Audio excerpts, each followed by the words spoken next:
Hello and welcome to the It Depends podcast. I am your host. My name is Kevin Goldsmith. I am a chief technology officer, advisor to companies, board member, and I wrote a book. The book is called It Depends, Writing on Technology Leadership 2012 to 2022. And in this podcast, we are serializing the audiobook. So every episode, you get a chapter or two from that book, if this is your first time here. If it isn't, welcome back. So first of all, I have to say thank you to those of you who have rated this podcast. I've seen ratings popping up, all 5 stars. So thus far, thank you very much. If you haven't, please do. I would very much appreciate it. I've been very happy to see that every episode listening numbers go up. My goal here was not to create a successful podcast. My goal was to inform and tell folks and, obviously sell some copies of the book, which that is also happening well, and starting to see some reviews and places on bookstores. Again, if you have the book, would very much appreciate you rating it at whatever bookstore. There's not a massive marketing engine behind a book like this. So anything that, if you enjoyed the book, if you got value from the book, if you get value from this podcast, please spread the word. Please share it and please rate it. I would very much appreciate it. Thank you. For those of you who are new, you'll also hear me talk about the newsletter. This podcast comes out every other week. On the weeks this podcast doesn't come out, there's a newsletter. That newsletter is serializing the text of the book. That newsletter serializes the chapters out of order because these were each independent articles written at different times. So that works just fine. This podcast is serializing them in order. So you can subscribe to both. You get different things in both. If you're interested in getting more information about the book, if you want to subscribe to the newsletter, if you want to share a link to this podcast to somebody else, you can go to itdependsbook, that's one word, .net. That has all the information. If there's a question you have or a question you'd like me to answer either on the podcast or in the newsletter or just direct to you, please email me, contact@itdependsbook.net, and tell me if it's okay to answer it either in the newsletter or on the podcast. If it's okay to use your name, I'd appreciate it. We are now into section 3 of the book as of this episode. So the first section is about engineering culture. The second section is about career development. And we just concluded that with the last episode called Becoming a CTO. We are now into the section on managing teams. So this chapter is chapter 11, creating a vernacular with your engineering team. And I wrote this article because I was thinking about this idea of words and how we use them. And I think about it for a few reasons. And I use some examples in the book and in the article, like done, like agile, that are words that are very commonly used. But I think one of the reasons why I think about this kind of vocabulary of your team a lot is because I worked at Spotify during the height of the Spotify model. And for those of you who don't know what I'm talking about when I talk about Spotify model, it's in the book. And there's a zillion references about it online. But it's essentially, it was the Spotify team organizational structure. But the Spotify model had its own unique vernacular that was referenced in the white paper that was written about it, in videos about it, in numerous conference talks from people from Spotify talking about it. And those words gained a life of their own in the industry. It is very common that I'll be talking to a leader from another company and they start talking to me about their guilds, or they describe their teams as squads, or maybe they use words like chapter or tribe. These are words that certainly predated Spotify, but used in this way I was unaware of any other company that did this before Spotify. I'm aware of lots of companies that have done it since. The problem is when people will say to me, yeah, so this guild was over here doing this, this guild meeting, this happened, and they're describing something in their company. I'll say, oh, okay, you have guilds. Tell me about your guilds. And they'll describe something that's completely different than what I would think of as guilds. And I'll sometimes say, especially if I'm talking to a senior leader, don't use other people's words. Make up your own words.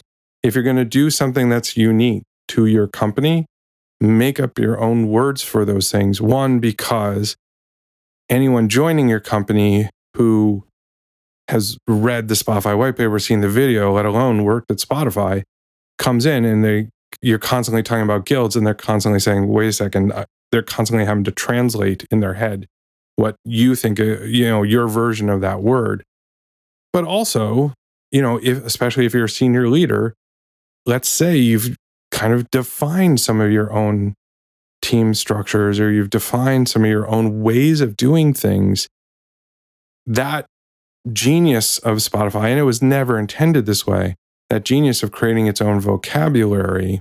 And that, by the way, the reason they did it, because I talked to the people, was because they were trying to describe something that didn't exist. So they had to pick words for them.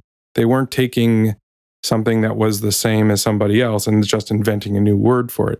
They were trying to distinguish what they were doing and building at Spotify from what everybody else was doing. But the genius of actually creating new words for these things was an incredible, unintentional branding piece for the company. When you say chapter, squad, guild, tribe, everyone knows you're talking about Spotify. Or, well, maybe at this point it's been long enough that people might think you're talking about something else, but certainly for a long time, people immediately knew you were talking about the Spotify model. And for me, as a senior leader at Spotify, trying to recruit people, wow, that branding, that's some amazing employer branding. And it also it's communicating out your culture to people in a way that means that when they reach out, when they apply to a job, they hopefully at least have an idea of the kind of company they're joining and what they'll be getting into. That vocabulary is valuable. I do not really talk about this in the chapter. It's one of the reasons why I wanted to bring it up in the podcast. But that's another whole value of the aspect to this. The chapter is really about just understanding that any group of people is going to create their own vocabulary. As I talk about in the chapter, you may have this with your family. You probably have this with your friends. You're definitely going to have it with your team. And it might be subtle. And because it's subtle and it certainly evolves over time, it may be something that's unconscious until you have a new person join. And now you say something and they go like, sorry, what does this mean? What does this word mean that you're all using? I don't understand it. And one of the examples I use in the chapter, deployify. What does it mean to deployify, right? That language that you've created is actually something that brings your group together. It's a positive thing. It's not something you should try and get rid of. It's something you should encourage. But because it's helping to define your team and because you want to onboard people into your team, and because you want to make sure you understanding this word the same, what I argue in the chapter is that it's actually important to build a glossary. And the discussion about the glossary is a great team bonding exercise. It's a great way to spend a couple hours at an offsite, or you complete a big release and you want to give everybody a break and you don't want to just jump into the next set of work. You want to put some team building time in there. This is a great thing to spend a couple hours, or even depending on how long your team's been together, maybe an afternoon. Should you, and I don't talk about this in the chapter, but should you kind of go out of your way to create new words? Definitely not. At least in my opinion, right? It depends. It depends on you and your team. I think if it's forced, it won't stay, right? This kind of stuff happens. These vernaculars happen because somebody says something and somebody else thinks it's funny or thinks it's a cool way of saying it. And then they start to say it. It happens in a very natural and organic way. If you try and force it, it generally is not going to work. Again, unless like Spotify, you're inventing a new word and you're trying to distinguish a process or a framework or a team structure from something that currently exists because it's different. That's maybe one case where you want to force it, but that's really this kind of vernacular that I talk about in the chapter. It's much better if it's organic, and it's much better if it comes from the team kind of bottom up. It's not something a leader should kind of try and push down. If you are the leader of the team and you're trying to encourage a word or define a word, use it yourself. And if other people start to pick it up and use it kind of with each other, even when you're not around, that'll tell you like, oh no, people actually appreciate it. So, me having worked at Microsoft, a lot of stuff that is still in my vocabulary, and I'm sometimes embarrassed about when I say something, I realize, oh wow, that's a Microsoftism. And those of you who work at Microsoft and those of you who worked at Microsoft for a long time, you can probably know exactly what years I worked there. If I'm talking to you and I say a phrase like, let's party on the data, let's double click on that. There's other phrases like, there's something a product manager once said to me called, let's bring everybody under the trust tree, which means let's have a conversation and everybody needs to know that they can't repeat it. And it's the kind of thing like, certainly with these types of phrases, sometimes people would say them to me with almost sort of an ironic kind of tone or a kind of smirk when they said it, because it is such a weird phrase. And then I would say it with a sort of sarcastic intent. And I'd say again with a sarcastic intent. And then eventually that's just what I say. And every once in a while, you'll hear me whip out a phrase like that, not in this book and hopefully not on the podcast, because it is kind of embarrassing. I feel weird when I say it, but I still sometimes say it now, ironically, but also I still say it, even though it's long divorced from the original context. And the reason I said it and the reason I picked it up as a phrase was because when it was sort of a unique way of describing a particular situation or whatever.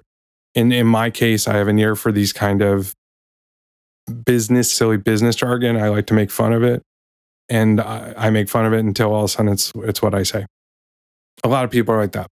In any case, if you're trying to adapt or there's a word you like or phrase you like to use and trying to get your team to adopt it, use it. If they like it, they'll use it. If you try and force it, people will feel like it's really inauthentic, it's really forced, and they won't use it. So, if there's something you think is a good phrase to use it, and people will adopt it if they like. So now, here's chapter 11 from It Depends, creating a vernacular with your engineering team.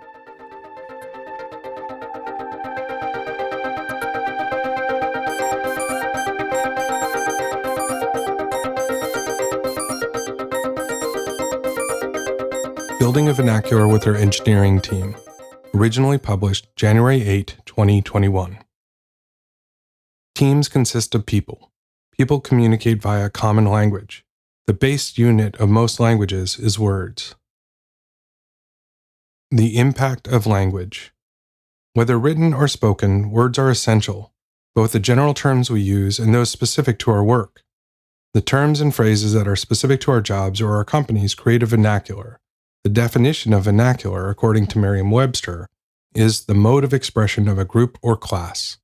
Our vernacular separates software developers from lawyers, Amazon employees from Microsoft employees, and your team from the other teams in your company. The words and phrases that we use in team discussions give us a shorthand. They save time. Instead of saying, okay, deploy this to production, let the support team know that it is going live, and then let marketing know once it has gone to 50% of active users, your team may just say, let's deployify it. The larger context is defined and understood in the vernacular of your team. One of the challenges of joining a new company or a new team is learning the vernacular. One of the significant struggles of team forming or cross-team communication is the different definitions for the same words. Consider the word agile. To you, it may mean Scrum, because your only experience working in agile teams was working with the Scrum framework. For me, it may mean Kanban, or a set of principles not tied to any specific framework. If we are on the same team and I say that I think we should work in an agile way, we could have very different interpretations of what that means, which may inadvertently create tension in the team. Done is another word that often leads to problems, both for a development lead and between teams. A developer on your team says that their feature is done. They mean that they finished the code, that they tested the code, that they deployed it to the staging environment, that the code is running in production, that the A/B tests for the code have completed. Having clarity on the meaning of words is critical. Companies will often create glossaries of the terms and phrases in everyday use to help onboard new employees. You should do the same for your team for the words and phrases your team uses day to day. As a leader, you should also deliberately cultivate your team vernacular. Creating a team vernacular. Creating a team vernacular is a simple way to drive team unity, identity, and alignment around best practices. A simple way to start building a team vernacular is to use a group meeting to identify and define the words and phrases used in the team. You can get the discussion started by spending a few weeks taking note of words or phrases that come up often in team discussions. Terms such as done, tested, shipped, agile, stuck, autonomy, microservice, or waiting may have different definitions from different people on a team. Ask the team what they think each of these words means. If there is a general agreement, add it to your team glossary. Don't stress over creating a perfect definition for each word. You can reference a dictionary definition or a definitive blog post if you want, but your goal is team consensus around the meaning, nothing more. Once the team establishes the primary vernacular, update it as necessary. Clarify the definitions of the new terms introduced. If someone uses a word in a new way, ask, what does that word mean to you? If you don't recognize a term that others are using, ask the team for the definition. Add these new words and phrases to your glossary. Over time, the meanings of words will change as they understand new subtleties or gain new skills. When this happens, append or replace the existing definitions. Using your vernacular to train the team. Creating consistency in the words you use or introducing new words is also a valuable way to train your team or introduce new concepts. You may find that there is debate within the team about the constraints for a system to be called a microservice. This debate is an opportunity to find blog posts or a book for the team to read together and discuss to create the definition for the team glossary. If you want to understand secure coding practices better, you could watch a conference talk as a team and then discuss what words and techniques you could introduce into your vernacular.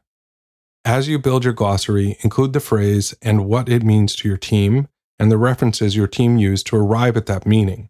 Your dictionary can then become an onboarding tool, a training tool, and a reference to share with other groups. Vernaculars happen. Groups of friends, coworkers, teams, and families all create unique vernaculars over time. The in-jokes you have with friends, the shorthand you have with your partner, the CEO's catchphrase. Be aware of this, be deliberate about it within your team, and use this naturally occurring phenomenon to your advantage.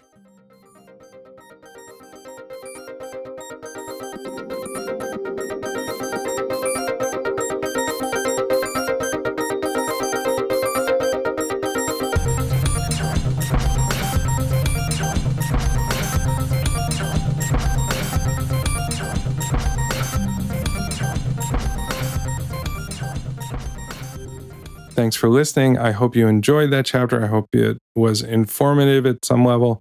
Hope you found value from it.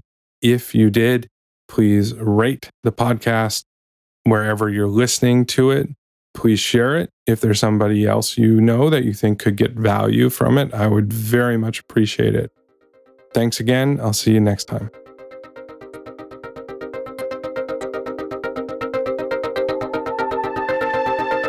Thanks so much for listening. Please, again, subscribe, rate, share episodes of this podcast on your favorite podcast app.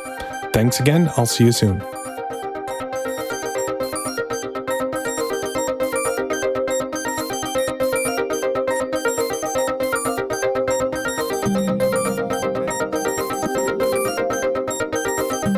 Thanks to Answers to April for the music in this podcast.